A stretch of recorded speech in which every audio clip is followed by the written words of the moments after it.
Amerika tra haina hai tawisa president ni atuk thai mamen logo no tabo bartha kotono khobai kubuni hani borrok no haina hai kipil horjak tongo borni haono abaro toinai bartha kotoni borrok kipil horjak no toinai belakeno sajakliya amra bangali hai lokoboskango khorang sejawoi khorang tisaka amra bangali ni sosib kurang Rudropal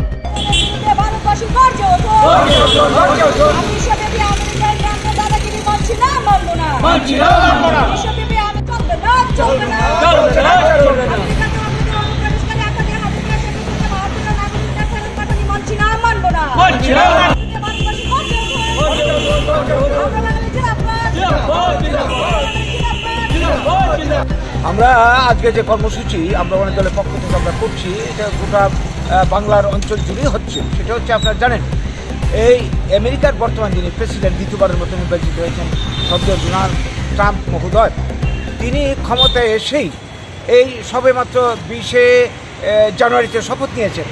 তিনি অবৈধ অনুপ্রবেশকারী আখ্যা দিয়ে আমেরিকাতে বিভিন্ন দেশ থেকে যারা এসছে তাদেরকে তাড়াবার জন্য তিনি উদ্যোগ নিয়েছেন। আমরা যেটা লক্ষ্য করলাম যে বর্তমানে আমেরিকাতে গোটা পৃথিবীর বিভিন্ন দেশের মানুষ বিভিন্ন প্রয়োজনে, কেউ কূটনৈতিক কাজে, কেউ ব্যবসার খাতিরে, কেউ বা চাকরি করতে গিয়ে সেখানে যাচ্ছেন।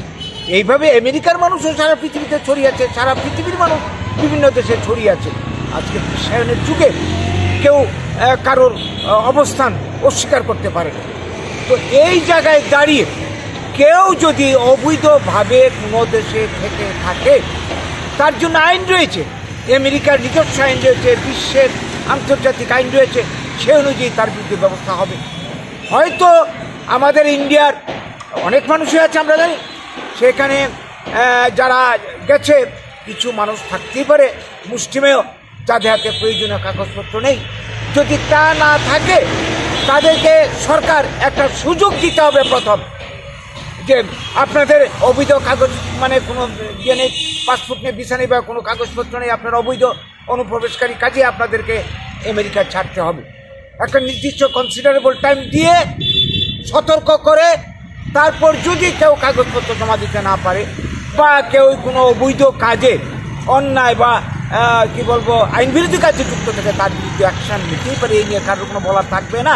কিন্তু আমরা যেটা লক্ষ্য করছি অত্যন্ত দুঃখের সঙ্গে, তিনি ক্ষমতায় বসে তড়িঘড়ি তিনি মানে বিদেশিদের তাড়াবার জন্য এবং প্রথম যে আঘাতটা আসলো ভারতীয়দের উপর, আপনারা দেখেছেন পত্রিকাতে খবর বেরিয়েছে, হাতে পায়ে শিকল পরিয়ে আসামি, খুনের আসামি যারা দেশদ্রোহী তাদের ক্ষেত্রে এই ধরনের আচরণ দেশের মধ্যে হয়ে থাকে। অনেক সময় আইন না মানলে তাদেরকে কন্ট্রোল করার জন্য আজকে তাদেরকে এইভাবে বিমানে তুলে জল খাওয়ার পর্যন্ত সুযোগ দেওয়া হয়নি।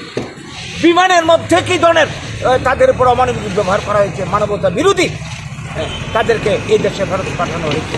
এটা আমরা কোনোভাবেই মানতে পারি না।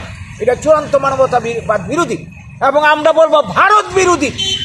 আজকে আমরা শুনে থাকি ভারতের যিনি বর্তমান কি বলবো প্রধানমন্ত্রীজি, তার সঙ্গে নরেন্দ্র মোদীজির সঙ্গে ডোনাল্ড ট্রাম্পের হরিহরাত্মা সম্পর্ক, তার বন্ধু, ভালো কথা থাকতেই পারে। আজকে মোদীজি নীরব কেন এই প্রশ্নে? কেন মোদীজি নীরব? যারা দেশাত্মবোধের স্লোগান দেয়, দেশপ্রেমিক বলে নিজেদেরকে জাহির করে, ভারতীয় বলে নিজেদেরকে গর্ব করে, আজকে ভারতবাসীদের উপর এই ধরনের অত্যাচার চলছে, তিনি কেন নীরব? কাজেই আজকের দিনে দাঁড়িয়ে আমরা এই যে ঘটনা, এই যে অনুপ্রবেশকারী আখ্যা দিয়ে তাদের উপর এই ধরনের অমানবিক আচরণ করা হল তার নিন্দা করছি। সাথে সাথে মোদিজির এই যে নীরবতা, এই নীরবতাকে আমরা মেনে নিতে পারছি না।